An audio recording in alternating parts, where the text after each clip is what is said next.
You ask Tiger to solve. This deals with linear equations with one unknown. The final result is x equals 8/3. Let's solve it step by step. Group all x terms on the left side of the equation.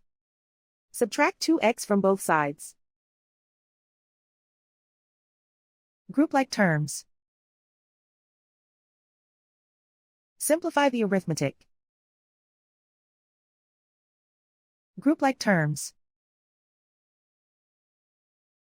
Simplify the arithmetic. Group all constants on the right side of the equation. Add 7 to both sides.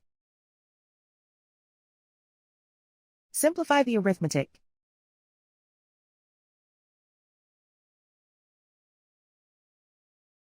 Isolate the x. Divide both sides by 3. Simplify the fraction.